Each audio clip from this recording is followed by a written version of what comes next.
her, and I hope that we are able to catch up and you will be able to say hello to me after your interviews on Friday and any other competitions that you are entering. It is part of what the Skin Games is about, is networking and building community. So absolutely would love to connect, say hello, and give you a hug if you're a hugger. If not, I can throw elbows with the best of them. So we are welcoming everyone here tonight for our Judges Insight series. These panel discussions have been very interesting to me, the ones that I've been able to moderate and the ones that I've been able to listen to. I've watched all of them, and getting to know these judges and their thoughts about things that are going on in our industry, the most important things that are going on in our industry, has been it's been eye-opening for me. I do want to let everybody know that on the 24th, we are doing an international panel discussion. We have 4 European judges, and they're on a different timeline than we are. Aggie's joined us, but she's staying up till 2 a.m. and I don't know how she's doing it. That'll be on Monday, the 24th at 10:30. So we get to hear from them. Tonight we were going to be focusing on 2 categories, open and new, but it's a free-for-all now. So I've got some other judges from other categories, but I'm going to start with the open category and Jessica Johnson. The open is one of those categories where our beauty professionals can enter using body or scalp case studies instead of just working on your traditional face. And our open category this year it took third. It beat our top other category, acne, out. So we had pigmentation, age management, and then open category were our top 3 most entered and completed categories. I know Stephen said last week on the live when we announced the finalists that we had an 85% completion rate this year, which is huge. When I started keeping track, we were at 47%, meaning 47% of all entries were completed. And then last year we had 67%, and this year we're at 85%. I credit Taylor for that. She has been a liaison for the players this year, and she has really, really done a good job, is doing a really, really good job keeping in touch with players, helping them troubleshoot, meeting their needs, getting their questions answered, and holding discussions like this. So enough about my rambling. Jessica Johnson, this is your second or third year. judging. This is the second year. Second year. Yeah. Tell us a little bit about who you are. Well, I live in Omaha, Nebraska. I am a licensed esthetician, a licensed permanent makeup artist, and a licensed body tattoo artist. And I have my own spa. I opened that in 2015. And I've also been teaching since then as well. So yeah, I've been an esthetician for this year will be 15 years. And before that, I was in the golf course industry. And then before that, I was a stay-at-home mom to my 3 sons. And so I loved that. And then when my youngest went off to kindergarten, I went back to work. I knew I had to get back to work. Nice. Yeah, so as far as my journey into the aesthetic world, it actually kind of happened by chance. But go ahead, I'll let you ask the questions. Well, where are you located? Omaha, Nebraska. Omaha, Nebraska. Yes, I'm actually from South Dakota, Rapid City, South Dakota. Mm-hmm. But we moved here in 2001, and I raised my three sons here, and they're all grown and out of the house and in college and living their lives and all that great stuff. So I just kind of, yeah, stayed here. I do love Nebraska, but and I opened my business and everything here. It's a great place, but I just do not like the winters. Mm-hmm. It's pretty cold right now. I wish I was outside doing all the fun things that I could do, but pretty cold. We are lucky we haven't gotten a ton of snow because we don't know why, but normally we'd be in like a ton of snow right now. So yeah, my Esty bestie Elizabeth, she moved to Scottsdale, I think it was like 3 years ago. And so I'm very jealous. Is So that she, Elizabeth McKenzie? yep, Oh, yep, yeah. we Arizona's a vast difference from Omaha, Nebraska. Nebraska. Yes. Yep. Yep. I think Angel's agreeing with you 100%. It's up north. Yep. So, your first question is what motivated you to specialize in your chosen area of expertise, and what continues to drive your passion for this field? Yeah. So my journey into aesthetics started about 15 years ago. I was in a crossroads in my life. I had decided to walk away from a very abusive marriage and with my three sons.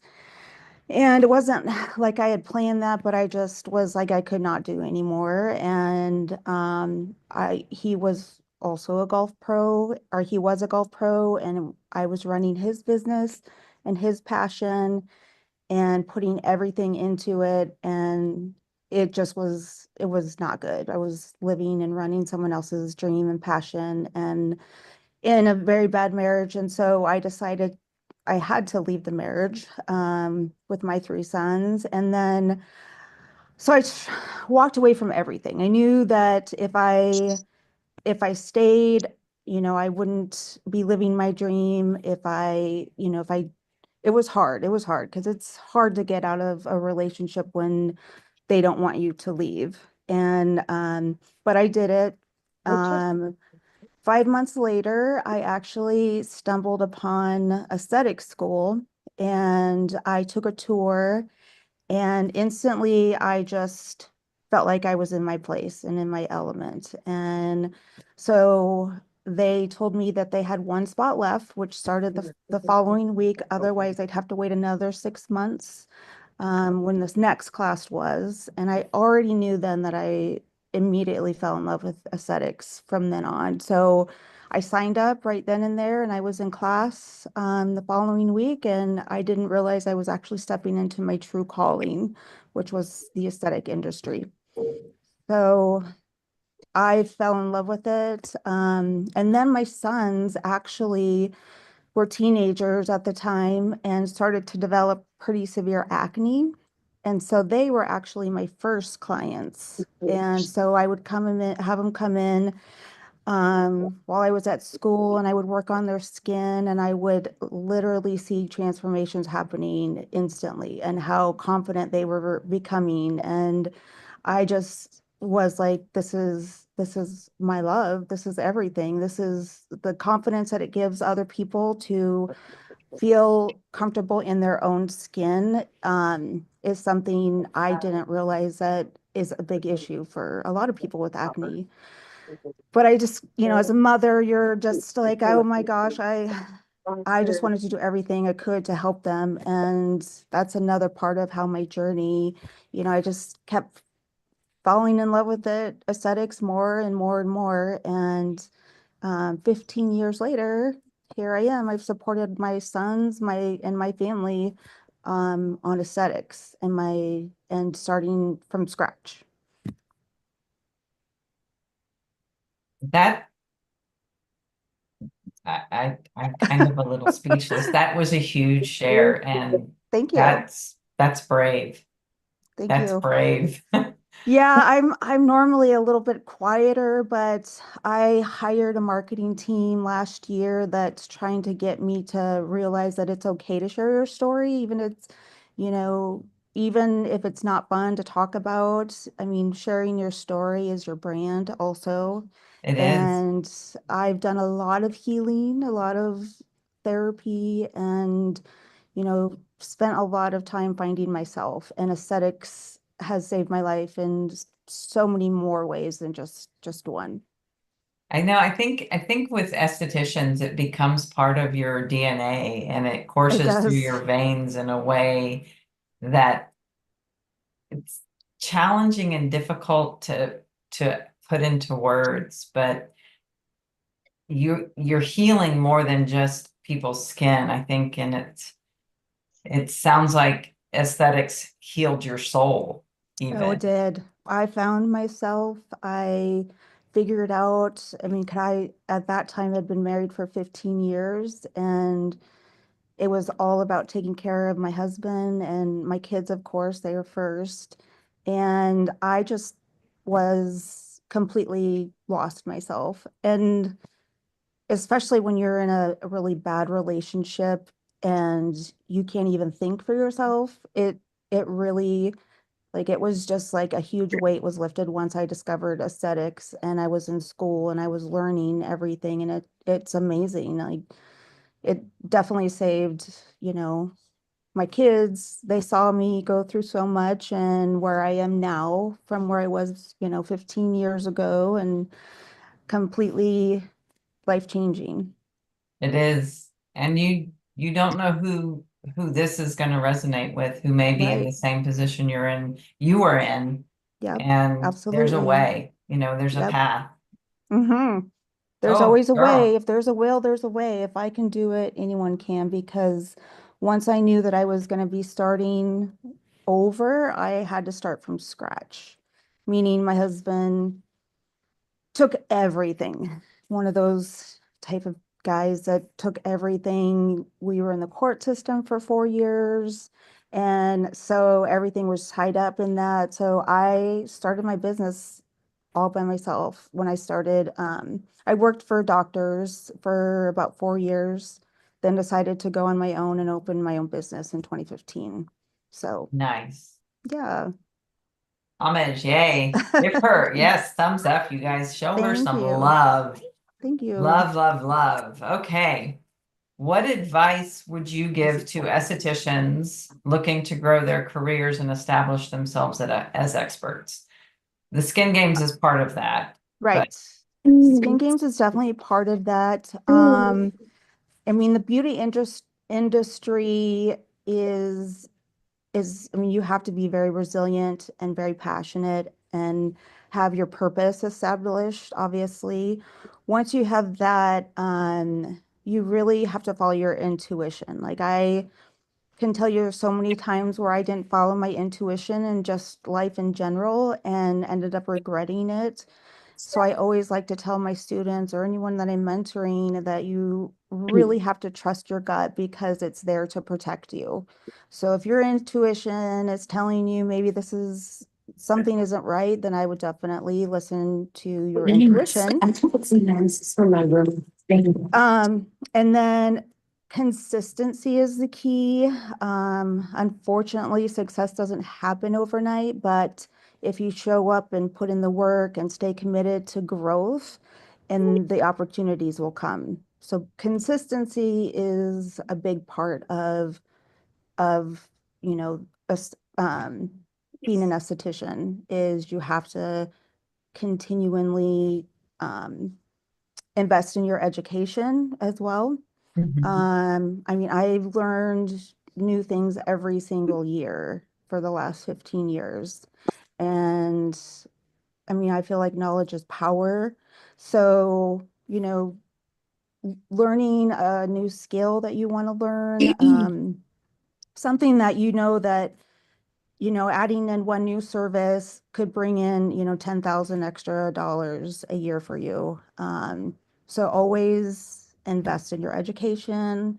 With my students, I always tell them that investing in yourself will always pay off. you It know, does.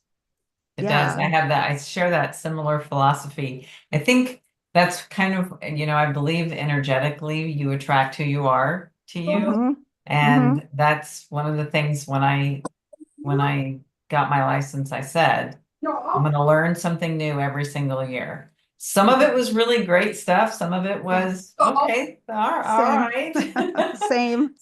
Some of it was, hmm, that's not what I would ever want to do, but you're Right. still exposing yourself to different mindsets, different approaches, and you never know what kind of connection you're going to make. Yeah. And consistency. And it's so hard when you're in that treatment room by yourself Yes. day after day after Day after day. day after day.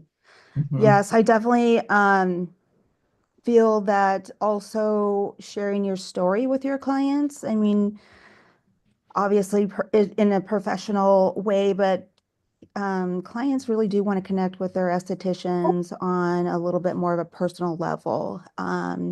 I have I have clients that I still work on to this day who've been with me for 15 years and followed my journey and supported me and really good customer service. You really have to treat your customers like they are gold and Mhm. really take care of them because obviously they have a choice to where they go. And if they want to go with someone else because they're not getting great customer service, then that's something, it's important to clients. It's important to me if I decide, I want to invest in a service, I want great customer service. So it's important because sometimes I think that kind of goes away a little bit in some areas and you know you want to just make sure you give them great quality time and great quality service.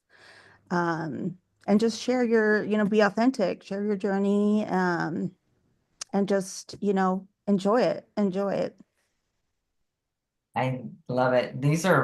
We're getting some very, very, very powerful stories going on. And I think it was your share that, gave these people Hmm, the courage awesome. to share. So you have you've definitely helped and healed quite a few in this Oh, just by sharing a little bit about who you are and your journey to get here. yeah, that's Um, definitely my true calling is helping others. mhm. That is where I feel like is where I'm meant to be, whether I'm making them feel beautiful, whether I'm teaching them a class or whatever it is. I mean, empowering and helping and giving confidence to clients or students that didn't know that they, are a lot stronger than they think.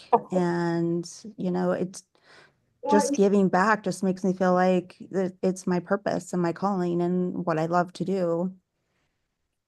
Well, I'm certainly glad that you found your calling and that you're Thank here. you. Thank you. Thank you. What strategies do you use to maintain a work-life balance in such a demanding profession? So are you essentially an empty nester now? Is I am an empty nester, except for I will tell you they do come back. Volunteer in your team. I know mine have, yes. Yes, Yes, they they do. come, They they, always come back. yeah, To they meet up come with and somebody. go and, They're, but she's in the new yes, esthetician category, um, which apparently that's the oh, one that they're sorry, I doing can hear right someone talking. now. Yeah, And her can you now mute yourself ex-husband if you was are charged not with attempted talking? murder from their DV case. Okay, That's, I do that all the time. I do too. It's like, okay, I think we're good. Okay. Um, so in the beginning, I started working for a doctor. This was 15 years ago, and she was a holistic doctor. And so she brought in, we decided to bring in microneedling 15 years ago with PRP, which was completely unknown at that time. But I worked all the time in the beginning. Obviously, you have to build up your clientele and you have to be available. So to your clients and all that stuff. So I was working so much, and then I started my business in 2015, You guys, decided to be my own boss. Jace's turn, Kai. All right, buddy. Then you can brush your teeth. Oh, What gosh. happens when we're Sorry, guys, live? I'll I'm stay trying on to top find of the it. muting. It's okay. No worries. I do it all the time.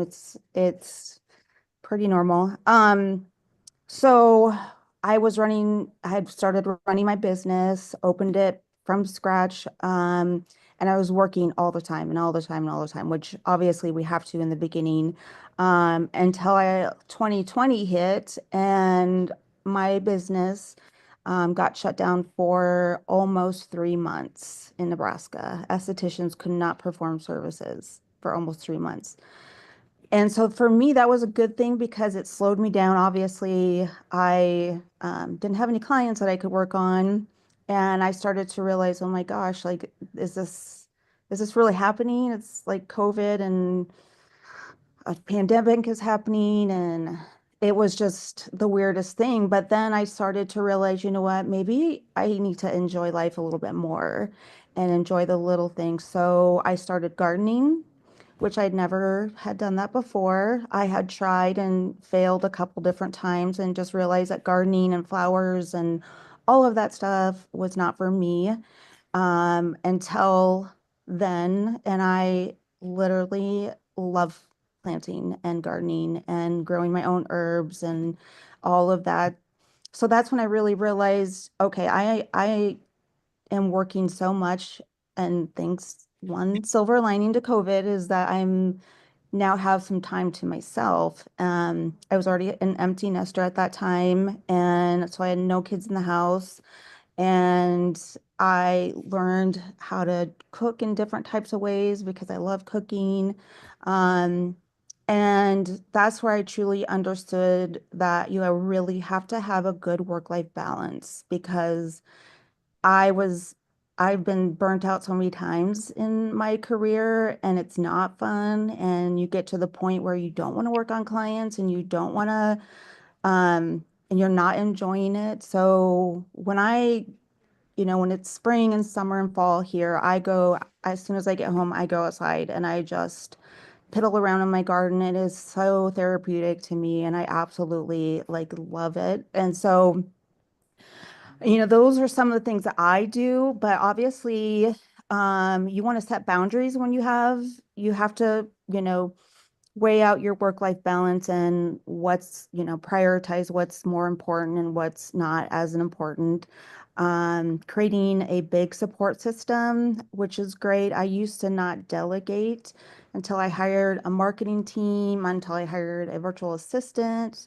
And I started realizing, okay, I had too much control that I just was not wanting to give anyone, I'm going to do this all by myself. And then I realized I wasn't doing myself any good or my business. I was actually growing slower than I should have been. But prioritizing, self-care, like in my schedule is jam-packed every single day, whether it's clients or teaching. I literally have to schedule in my free time. So usually, just because I like to stay on schedule, because I feel like more in control of my life, because I can get very busy. And then, just enjoy the journey, but don't feel guilty for having some personal time. When I had free time, I'm like, I need to be doing something, like I'm getting anxious and I got to be working this or that. And then I started realizing, what, I have to prioritize my mental health also, because I'm running an empire, and, still a mother to three sons, and still have stuff with them that I take care of. It's important to schedule in, personal time and time with your family and time, whatever makes you happy. Because it's kind of like, you want to make sure you take care of yourself so that you can really take care of your clients and then your students and give them amazing services, like your 100%. So that is one of the most important things that I took me a lot of years, a lot of years to do, and I finally did, and I love it. I love it. I like that. And I like that you used the word my empire. Did you hear that, ladies? Her and gentlemen, her empire. I think Yay. we have a couple of our judges here, gentlemen judges here this evening, but yes, her empire. She's Yeah. coming for You can you. do it. You can do it. Anyone can do That's it. right. And I think that is true. When we did have that hard stop, it did create a lot of people evaluated a lot. I know I did. And you working too much when you're young, you don't think it's a big deal, but when you get 20, 25 years in this industry, your body will not let you do that Hmm. anymore Yeah, because you exactly. just are you're physically not you're not Capable. able to, and emotionally. I think Right. the older I get, the less I put up with. So Right. Exactly. No so need to put up with anything that doesn't, it's not a positive thing in your life. correct. I agree. Okay, and then one more, and I'll take the spotlight off of you. Okay. What role do continuing education and certifications play in staying competitive in the beauty industry? You did touch on it. You said you make sure that you learn something new every single year, Yeah. but how do you think that's helped you stay competitive? Well, education really did change my life as far as continuing education. I really believe that is the key to success in this industry, since it's always evolving and constantly new things are coming out and new techniques are happening. To me, it's really important to really constantly educate yourself. In was it in 2022, me and Elizabeth were at the Las Vegas convention, the aesthetic convention, and we came across the Skin Games booth and we decided to go, to sign up together. And so she did skin and I did permanent makeup and I did get second place that year. But I would have never put myself out there before. As far as aesthetics. I had never done like a competition before. And then last year I was asked to be the judge. So I judged and I actually taught a class. And then I actually competed in the live lift and lash lift and brow lamination competition. And I got third place in the lash lift competition. So last year was a busy year, but it was a lot of fun. So when I worked for a medical doctor for 4 years, we really specialized on microneedling. And then in my free work time, I wanted to really focus on eyelash extensions. I mean, this was 15 years ago, and I knew that that's something big that is going to be out there. So I taught myself how to do eyelash extensions, which I had never done before. And they didn't have classes. I mean, really nothing. And I was practicing every single day and doing microneedling every single day. And I got to the point where I was the only one in Nebraska who was actually doing those two things successfully. And my books within a couple months were booked full for 6 weeks. And I was, it is true. You really do want to find your niche in something. And so the thing is in Nebraska, there's really not a lot of hands-on classes. So I started getting calls from struggling estheticians who are saying, I can't make it. I don't know. Can you teach me what you know? And that's when I realized that I wanted to be a teacher and help others. I'm like, yeah, of course, I can teach you how to do that. I mean, I didn't want to just keep it all to myself because I felt like, my purpose on this earth is to help others. Um, so that's when I opened my academy and I start teaching classes and I started with eyelash extensions and then now I teach everything. And now I have hands-on classes, online classes. So to me, continuing education is vital to your success.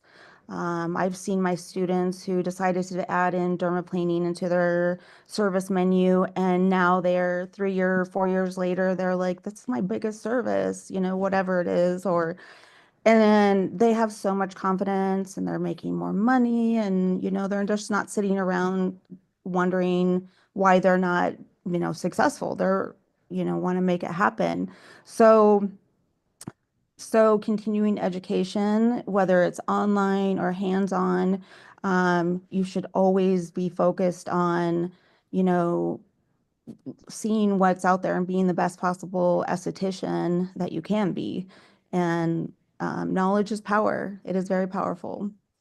It is, I agree. And that has actually been one of the common themes and not themes, but common statements that all of our judges have made, from PMU to lash and brow lamination, and all of them have all said the same thing: is get yourself in a class, whether Mhm. it's online, in person. And there's a mix up. I mean, it's 50-50, but a majority of them say hands-on training is the best. If you can find it, take it when you have the opportunity. And we don't have as many hands-on training classes as we used to. Yeah. That was one of the, I think,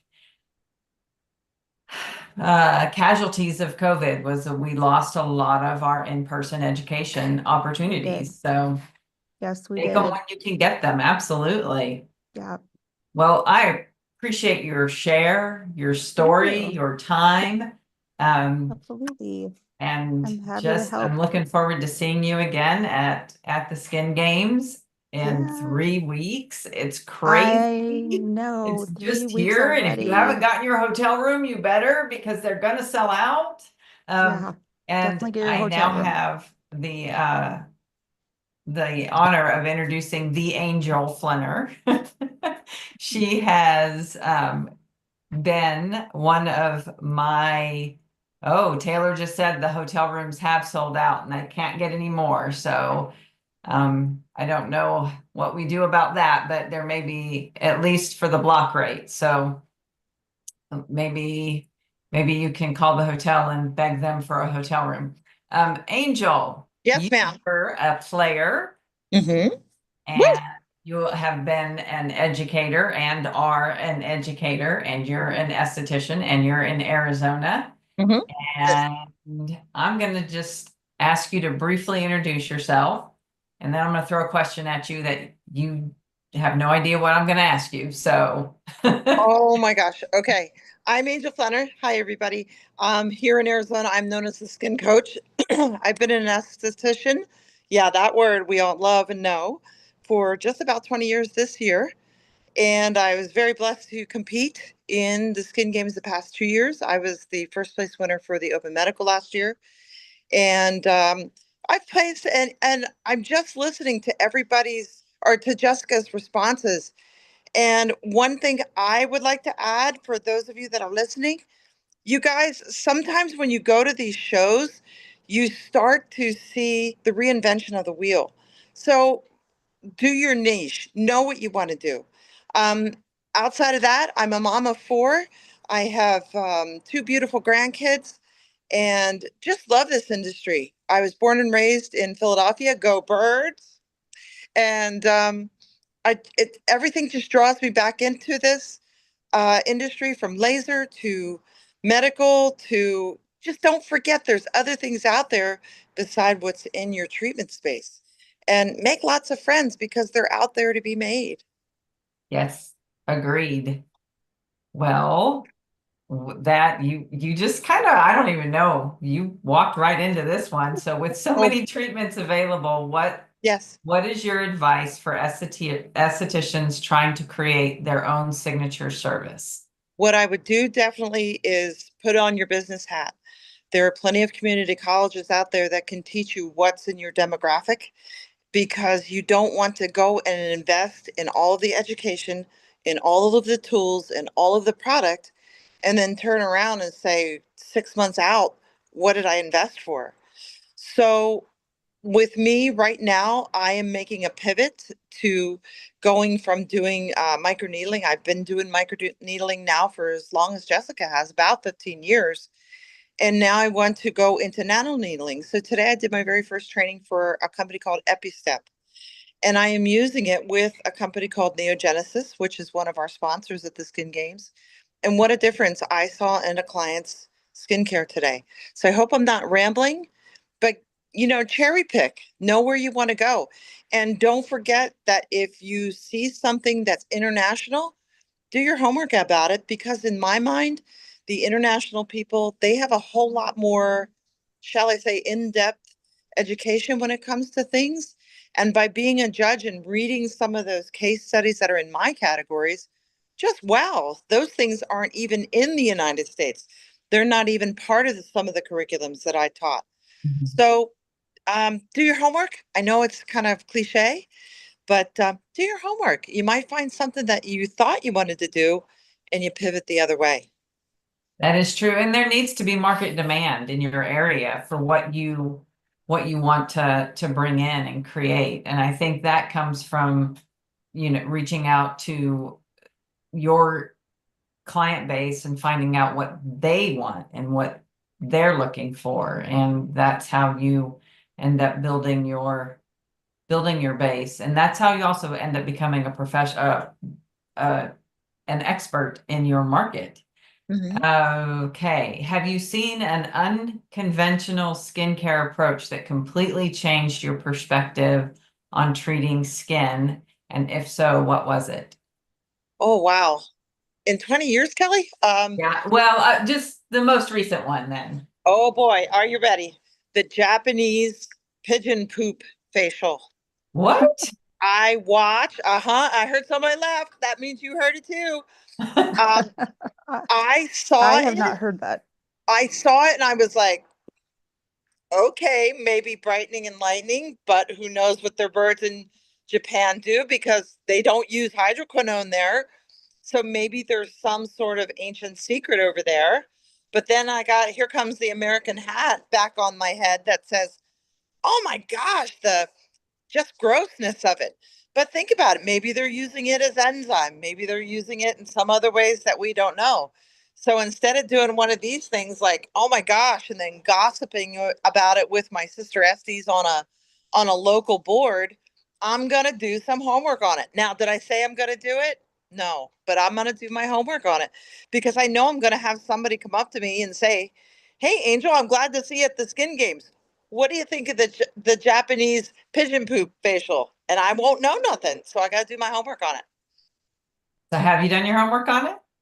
It's very enzymatic, but they feed their birds there, and it's just not pigeons. It's the mourning doves like we have around the country, and the small kind of game birds, and they feed them a diet very rich in nutrients and fish. Birds eating fish, go figure.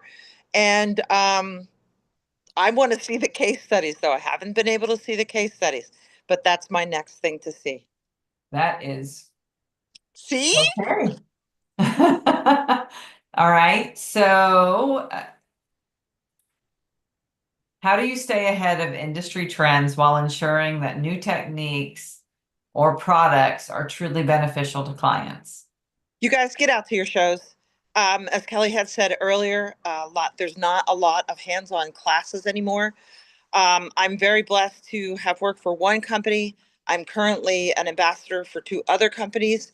And I ask the people, and Kelly laughed at this when we did this for my two categories.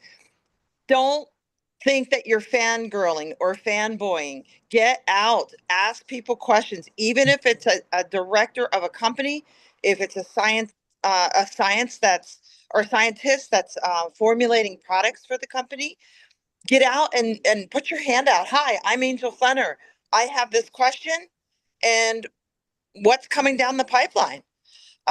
There could be things coming down the pipeline for vitiligo and I'll give you a little hint about that later. But there's things about pigment and hypopigment that are coming down the pipe for people of color. For those of you that do know me, I'm also licensed in Hawaii. So I want to work on a Fitzpatrick that's 4 and 5, but I have to know more about their problems with vitiligo or about glycation. Reach your hand out, ask, because if you don't ask, you'll never know, guys. That's true. And that is one of the other big major positives about the skin game is a lot of these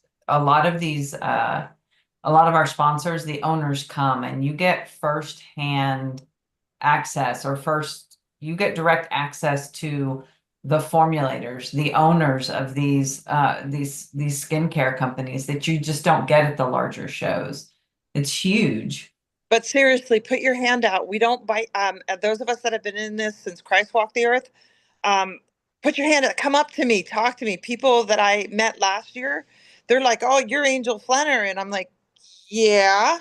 And it was like they had like this issue with not talking to me because I had been in this for so long. Don't do that. I'm approachable and I'll still answer you even when I get home here to Arizona. I love that. See? Hit her up. Hit her up. If you all will type your Jessica and Angel, if you'll type your social handles into the chat so people can follow you and reach out to you. Sure. I very much appreciate you handling my rapid fire so well. I think I have Davion here. Are you here, Davion? Or did I lose you? She is actually in the hospital right now, and so she Oh, doesn't want to turn her camera on you don't because have to of turn your camera on. Are you up to circumstance. talking? She may be, but she might have hopped off real quick, so let me just send her a quick message. Um,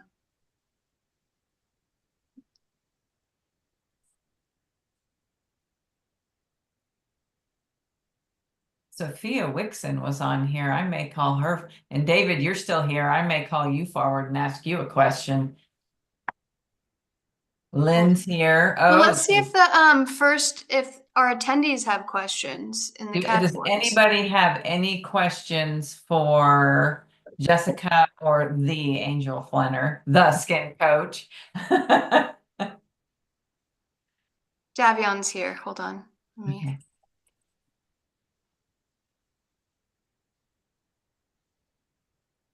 Everyone has been so very, no, somebody says no pigeon poop for me. Terry said pigeon poop for her. Davion, are you up to it? Yes, I just hopped back on. Sorry for not having my video on. I am in the hospital with some health concerns with my kidneys. Well, we are absolutely going to say prayers and send positive healing vibes to you right now, my friend. Thank you. I really appreciate that. You're so kind. So, on that note, tell us a little bit about you and where are you? What type of business model are you in, and how long have you been an esthetician? Absolutely. So I got started in the industry just as a solo esthetician. I actually originally wanted to be a dermatologist. Funny enough, I knew nothing about aesthetics. So I was on a pre-med path. I just knew that I wanted to treat skin and I wanted to make people feel better about their skin. I was somebody who struggled with acne. I was a picker. I had like dark spots all over my skin, and I honestly suffered a lot just with self image and self esteem. And unfortunately, I went through an abusive relationship with my ex husband and my late husband at the time. And when that didn't work out with having to drop out of college, I, through a series of unfortunate events, had found and ran into aesthetic school. And I found out that I actually was able to find a holistic path through being able to treat clients, and that I was going to be able to treat the whole client, not only on the outside, but being able to treat them from the inside out, to where you're able to actually, once you're treating their skin, you're able to treat their self-esteem. And it's an actual magnetic effect to where it's really fueling over to other parts of their lives. Now their career's doing better. Now they're doing better in their relationships and all sorts of other things. So that was something that not only that I experienced, but I saw that within my clients and everything else. Being an esthetician has also allowed me to be there for my children. So it's allowed me to have a really great support system for them. I've been a business owner. I've helped to manage multiple spas. I've worked as an educator. I've also worked as a sales representative for a lot of great skincare companies.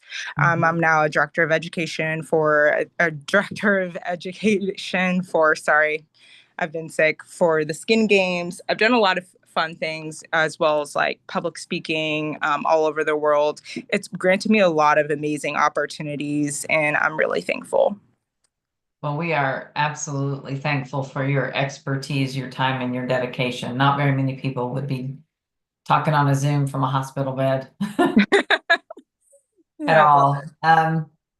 Is there one treatment or technique that you believe is underrated or underutilized in our industry?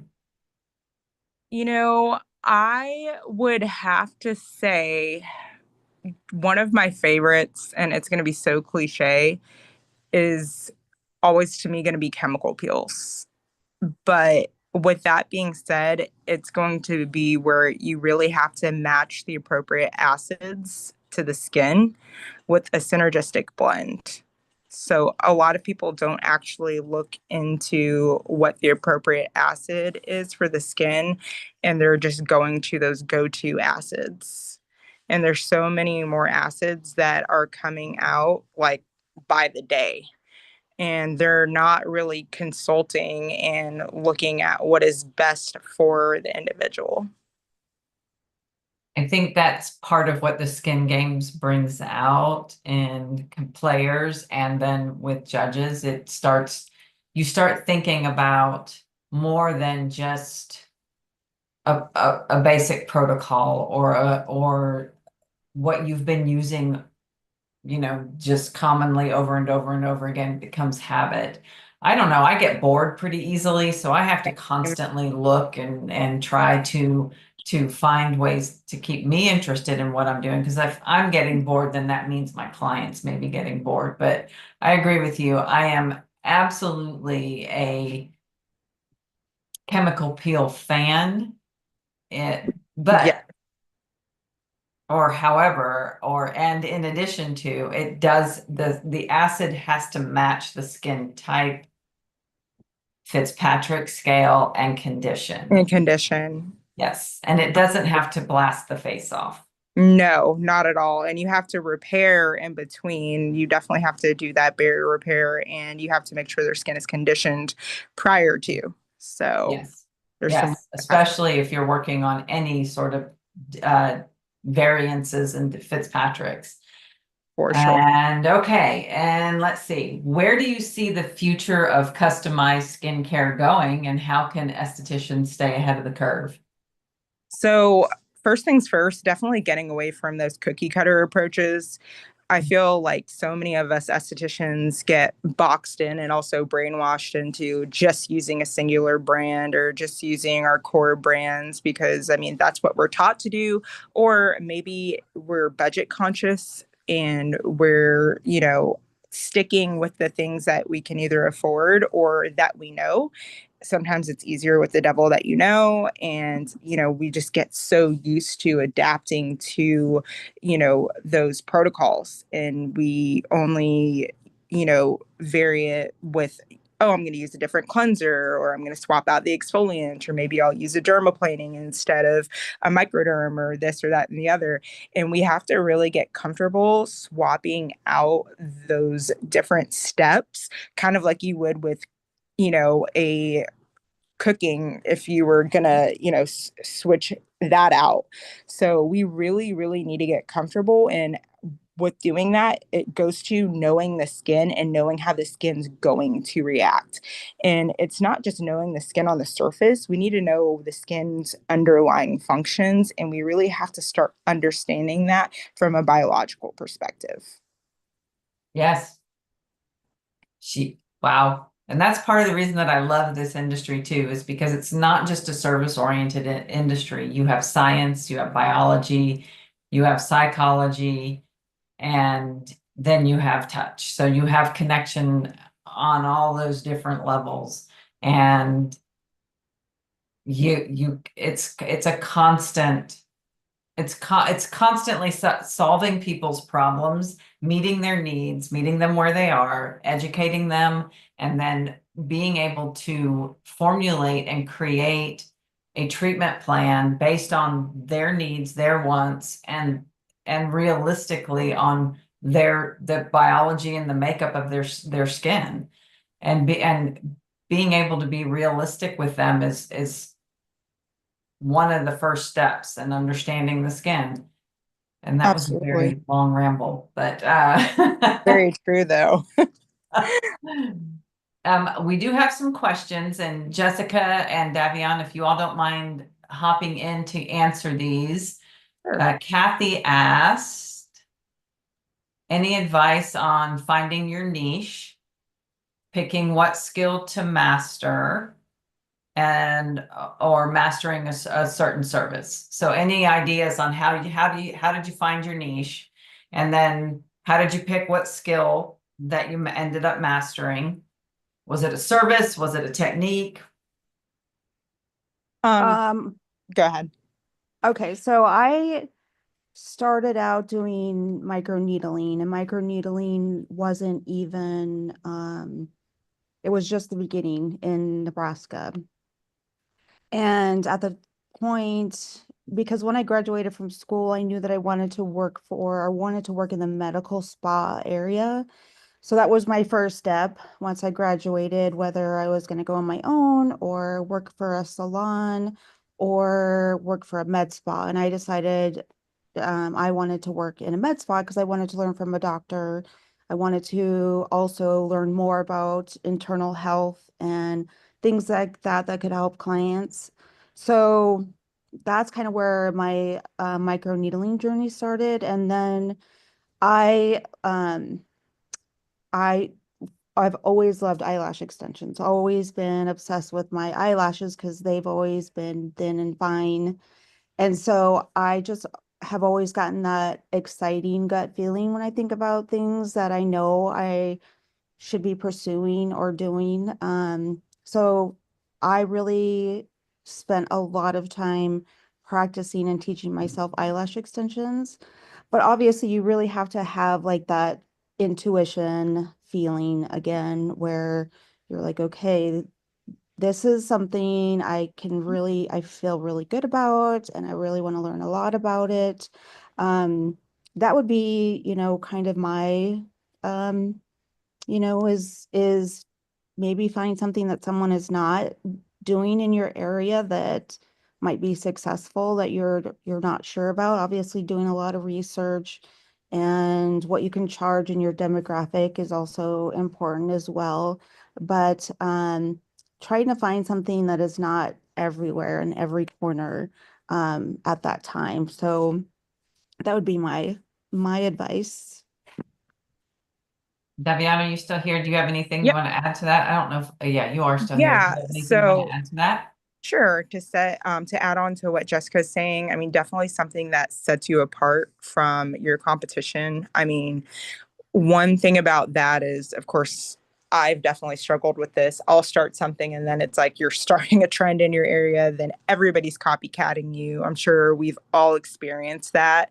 So what I do is I do what I'm passionate about, and then I add from there and I pretty much create my own formula for success. So if I'm passionate about chemical peels, nobody's going to do chemical peels like I do chemical peels. And, you can't copy my business model and you can't copy how I do things. And you can use the exact same products that I use, but guess what? You're not going to get the same results that I get. So, I mean, the niche essentially is going to be me. So if I want to treat, aging skin, I'm going to treat aging skin and I'm going to educate the hell out of my clients, excuse my French, about it. But you really need to brand and market yourself. That's one important thing about your niche. Once you do discover your niche and what you're passionate about, you need to make it extremely known that that's your niche and brand it and let it be known to the ends of the earth. Preach, girl. Preach. But be Yeah. passionate about it because your clients can sense if you are like passionate about it and if like this is my thing, it's my jam, or if you're just doing it because you want their money. And I mean, yes, you want their money because we all want to pay our bills or we want to buy nice things. But they can really tell They that can. you love it, You or can tell when someone is just going through the motions with yeah, something. or if it's like the 100th service on your menu because you just are adding everything on there. Because I've been that person too before I wasn't that person. Yes.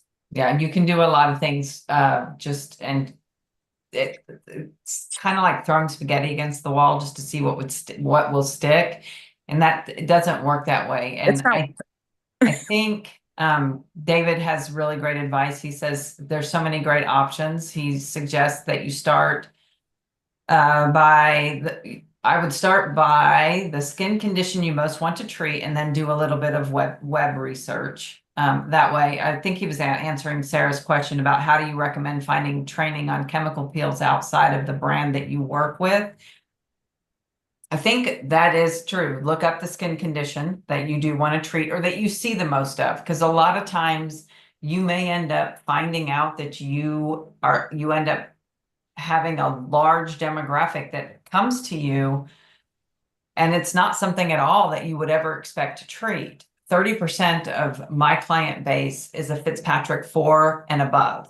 And it was not something that I thought that I would end up having a large portion of my client base being. So you have to learn the challenges that come with a darker Fitzpatrick. And you just get on that internet and you start reading and you start researching and you start looking for credible information. And then here we've all talked about, you've heard this over and over again, I think that in these discussions, is finding a mentor. I've been honored to have both of my mentors serve as judges this year, my two people who have been very instrumental in developing who I am as an esthetician. Having their knowledge, being able to tap somebody and say, hey, I've got this going on. What do you suggest that I do? And there is absolutely nothing wrong with taking all of the free brand education that is offered out there by all of these companies. And you don't have to buy into their product line if it doesn't resonate with you, but you don't know what you may end up learning from a line out there that is offering product knowledge classes. Most of them will do it because they want your business. And the ones that have high integrity and are there to be long lasting in our industry, it's going to be good information and it's going to be backed up by white paper research. And I know, Davian, you've worked with companies that do a whole lot of formulating on white papers. Yes. So it's important. It's important to find that type of education, and then talking to other estheticians out there that are willing to. I know a lot of times we end up finding people who hold things so close to the chest that they're not going to share any of their success secrets with you, and they look at you as a competitor rather than a colleague. And those are the people that I would suggest maybe, okay, wish them well and move on and find someone else who is willing to share with you. Kathy asks, how did you find a mentor? I would like to find one organically, but feel like everyone is selling mentorship, or is it worth the investment? Mentorship, good business guidance is always absolutely worth the investment, whether it's an investment of your time or your money or both. Do either of you have any input? Yeah, I definitely think that finding a mentor, I mean, my mentor was my aesthetic instructor in school at the time. But then I kind of surpassed her because she knew a lot. She'd been in the business for like 25 years. However, she'd stopped learning. And so then I kind of had to teach myself because especially when I decided to go into permanent makeup in 2017, I was the first one in Omaha doing microblading, and that was just like a huge thing. And so yeah, it's tough, but if you can get a mentor who knows a lot, is willing to share that with you, or anything, I'm always available. I have, you can reach me, and if you guys need, help, that's my calling. But someone who has connections and knows the industry types, and has done a lot of research. That's kind of hard to find, so you're very lucky if you do find one. But yeah, I think it's great to have one. Davian, do you have any Yeah, input? I'd love to add to that. I unfortunately am going to have to say that finding a good mentor is kind of like finding a best friend. It's somebody that you just stumble across. You don't mean to find your best friends or, a relationship or a partner. You just organically have to come across the right one. And, when you do, it's a relationship that can last a lifetime if it's going to be a good one. Of course, you can seek them out on the internet, but sometimes that ends up being somebody who does just want your money, because these days anybody can quote unquote call themselves a mentor or say that they're a coach or a consultant. I am one myself. And with being one, I've noticed just in the competitive market these days that a lot of people, once they become an esthetician, right after, being an esthetician for a year or so, are, saying that they're a coach afterwards. So just make sure that you vet them and that they are qualified, that they are certified, and they do have the experience under their belt. But most importantly, make sure that you connect with them, that you can learn from them, and that they are willing to share their life experiences and business experiences with you. I think that people who hold things really close to the chest or very, very guarded, think they end up missing out on a lot. David, can I call you forward? Do you have anything to add to that? Because you've been in our industry for a minute and a half too. I know, which makes me feel really old, but I think the mentorship thing is such a huge piece to those that are doing a really great job in 2025 and beyond. We shouldn't be afraid to ask for help for things that we don't know. And most mentors, coaches, brands are willing to talk to anybody for a consultation. And I always plug my customers in with coaches where I feel like I know their personalities are going to mesh, their business models mesh. If they're acne focused or if they have more of a spa environment, they're doing luxury facials. I just go through my Rolodex and connect people that I know will benefit each other relationship wise. It's important because you're right. You do know you do know a lot of people. You have a lot of people in your Rolodex. I mean, 30 years later, I should know a couple people, right? Yeah, one or two. You're in my Rolodex now, so. Sophia, you are new to judging. I'm going to ask if you don't mind unmuting yourself. And do you have any input about how to find a mentor in today's client in today's industry, in the industry today?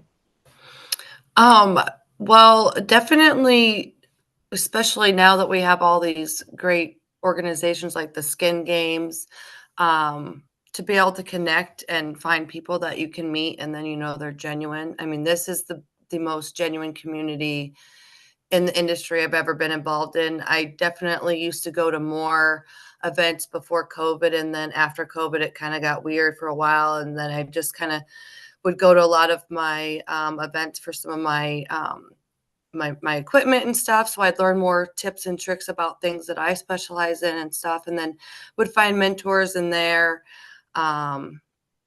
So just finding people online, but definitely making sure that they're like legit. And so that's why it's kind of nice to be able to be part of something like this, that you really can meet genuine people that you can connect with, and that everybody has their little niche. And it can be something, and it can always evolve into something else as you learn and grow. So don't be, it's always learning and evolving. And back when I started, I never would have thought I'd be working on like body treatment and face and stuff too. And now it's like, I really enjoy all of that. And more age management is, I know everything's age management, but age management and pigmentation is actually one of my favorite things to treat in a lot of my clients. So yeah, and I just meet people in the industry and connect and grow together. So yeah, it's nice to have this community here. It is. It is. I didn't realize how precious the Skin Games connections that are. And I have two very, very close friends from it, and we check in with each other, and we have a text thread that has been going on since 2020 and when I first got involved, and it just continues to build and grow regardless of who wins first, second, or third, or who takes home what. That's the icing on the cake. It's all of the connection, and it's the information that is so freely and generously given before, during, and then after this competition. I know that the judges have to be really careful about staying a little bit segregated until after all of the competition have been completed. But after that, it is absolutely fair game. You're allowed to talk to whomever you want. Right. I do know I'm that excited to meet people and see people that I met last year. It's going to be great. It is absolutely. And let's see, I have a couple more questions and then we will get on our way. I am so very glad that you all asked. All of my new esthetician judges, they got sick or they had to work. So anybody willing, Jessica or Sophia, and I think Lynn, aren't you on here? Lynn Laporte? She was on here. Okay. Let's see. Oh, I like this one. What do you wish more new estheticians understood about client communication and consultation? Sophia. So you have, I mean, it's good to give feedback, but I always, I don't want to be overcritical and make somebody feel really horrible leaving. I want to address their needs and what their concerns are. Also address some things that I can see, but it's always trying to fill their needs, building that trust and communication with each other.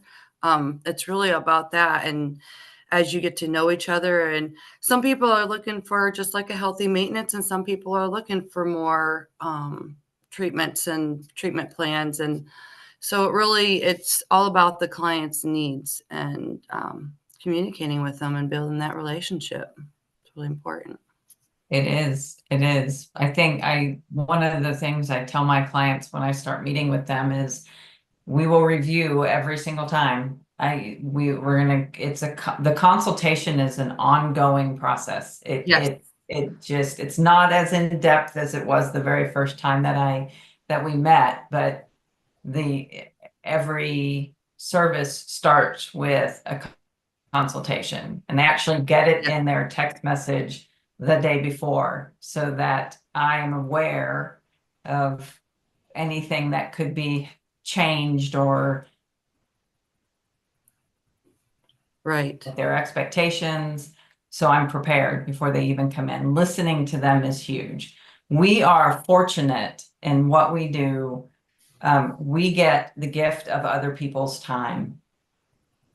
We are one of the few industries that will get someone for a determined amount of time where they're not connected to their phone, their kid, their dog, their girlfriend, their boyfriend, or the television. And it is that communication and trust is huge. So consultation is, I think, one of the most important parts of what we do in getting clients what they need. Let's see, what else?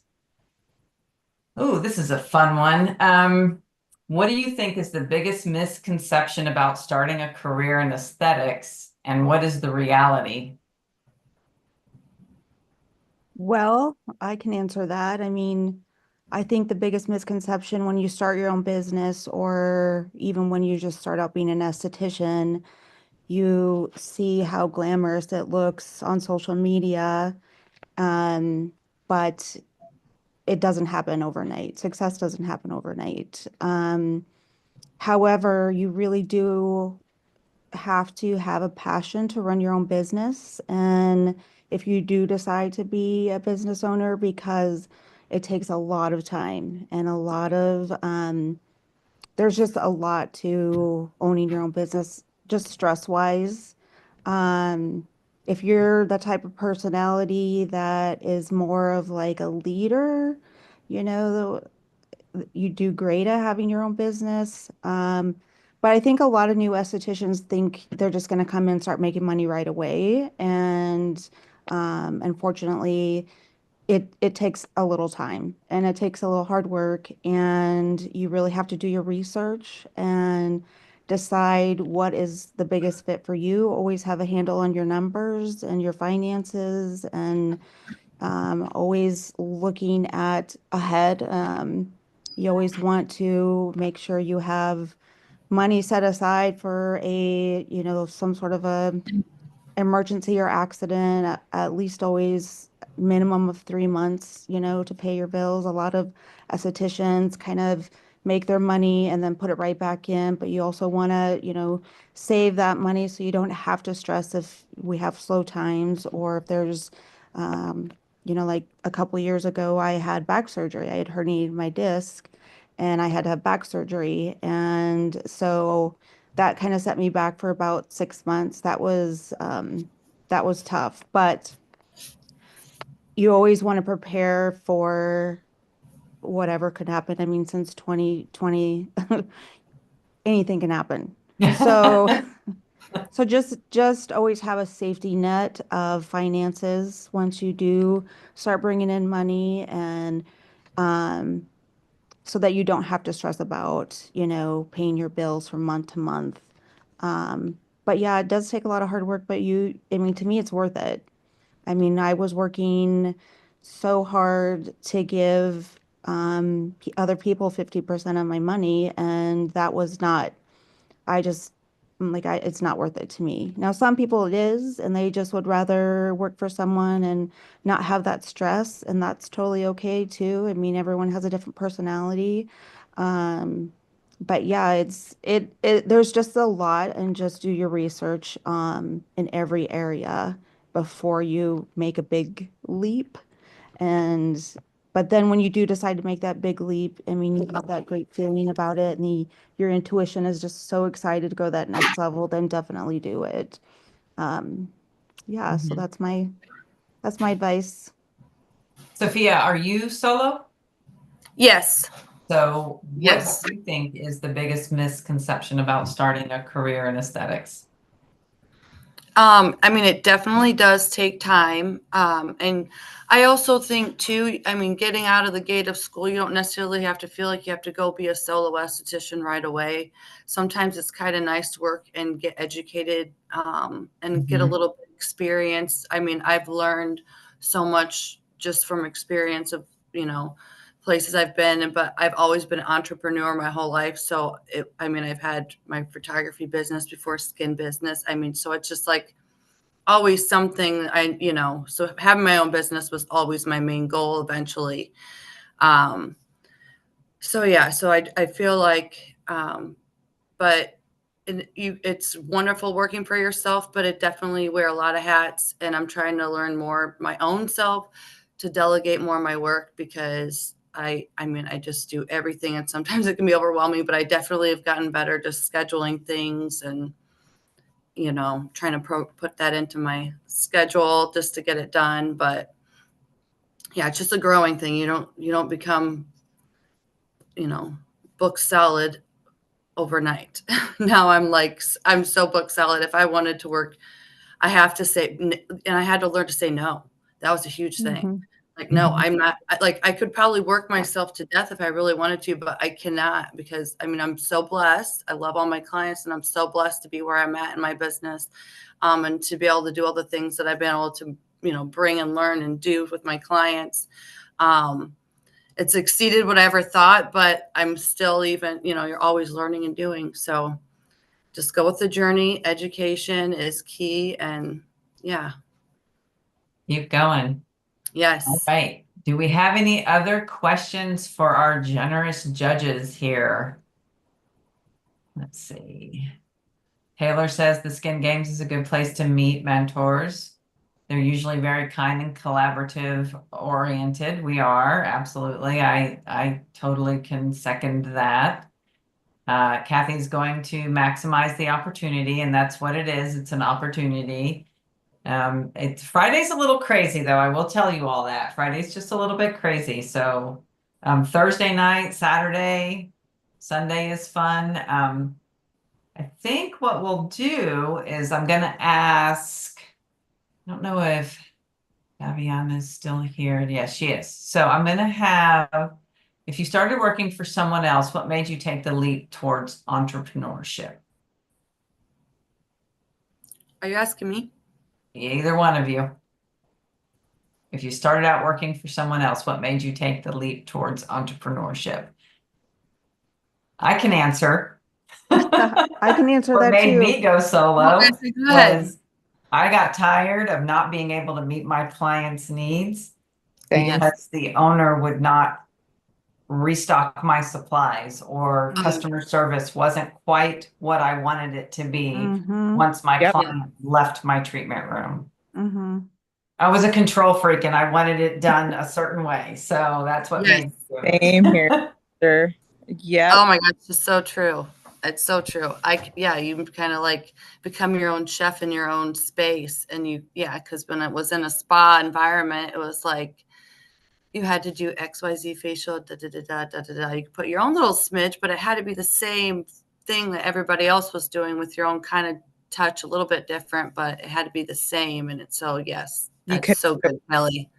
You couldn't deliver as good of results as you wanted to. Could it have been actually customized the way it should have been? Yeah. Yes. Yes. What was the most challenging for you to learn as a new esthetician, education-wise?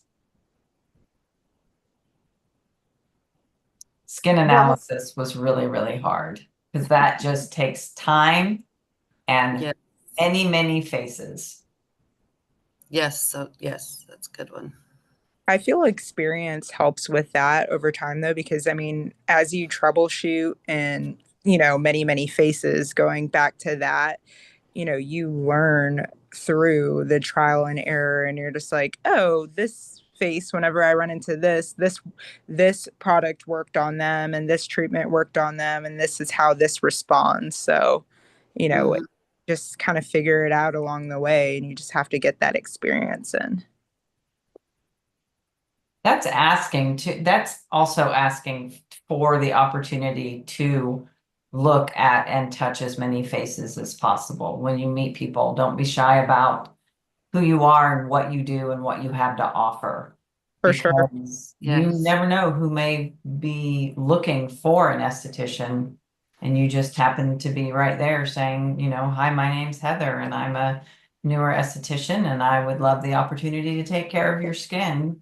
Here's my card, or would you like to schedule a free consultation? That's a great way to get as many faces on your table as possible. Here's my card. That's right. Mhm. Or your digital card, which is what I carry around it now. That was hard. I think was just getting my skin analysis down. So I was always a little bit more conservative with my approach until I was able to say, okay, I recognize this skin type and this condition, and I can gauge how it's going to react. I don't, ladies, agree? Yeah. For sure. Like if you're confident in your approach and with hypothesizing and saying like, hey, I know this skin type. If I do this, like, I know that I'm going to have this outcome. Like, I know that my treatment is going to have these results, and just being confident that like, that you're going to have good results. in the Mhm. beginning. This is where your vendors come into play on that as well. I Mhm. know David has said very many times that he collaborates with his accounts and helps to formulate and build treatment plans. If you can't pick up your product manufacturers, if you can't pick up the phone and call them and talk to them and say, hey, I have this client and they are struggling with ABC. Can you help me figure out how to approach their care? That may not be the best relationship for you to have at that point in time. I'm not bashing any lines. I actually have never had any issues picking up the phone and talking to any of those. So, Or having your brand consultant, like if you have I have my brand consultant that's my personal one, and she is so helpful because yes, they will. The good manufacturers will absolutely stay with you and help you troubleshoot and build and create.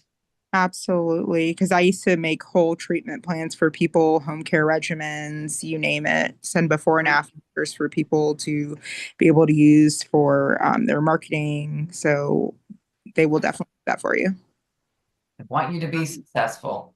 So here is our closing question for all of our judge participants to answer. So no matter where an esthetician is in their career, whether they're just starting out or pushing the boundaries of advanced treatments, having a go-to service, ingredient, or modality can make all the difference in the world. So what is one treatment, product, or technique that you absolutely cannot live without, and why? Only one. You don't get to pick more than one. I'll go. Okay. I love nano infusion, like nano channeling, nano infusion, however you want to call it. That was my very first like big investment in my business. I mean, at that time, that seems little smaller to me now, but it's still, when you're getting started, a few $1,000s on a pen is a lot. But I mean, I still use that to this day. I love that for texture and pigmentation. I love it because you can go over the lips with it. And if you have a really good stems, like plant-based stem cell serum and some good peptides and hyaluronic acid, or whatever your treatment is for that person's skin, you can really get nice, beautiful results with not really much downtime. And as I've like learned and experienced, and just combining that with different things or advancing with more like stronger peels and stuff. But that's one of my favorite. I'll always have that in my drawer, my nano pen. I love So, it. yeah. Jessica? Well, mine would definitely be microneedling and the nano needling, the channeling, and stamping. I've seen it, I mean, because you can do that all over the body. And it's such a natural way of forcing the body to do its own work, by creating collagen and things like that. So I have so many clients that come to me, men and women, who love microneedling, hyperpigmentation. I just see a lot everywhere.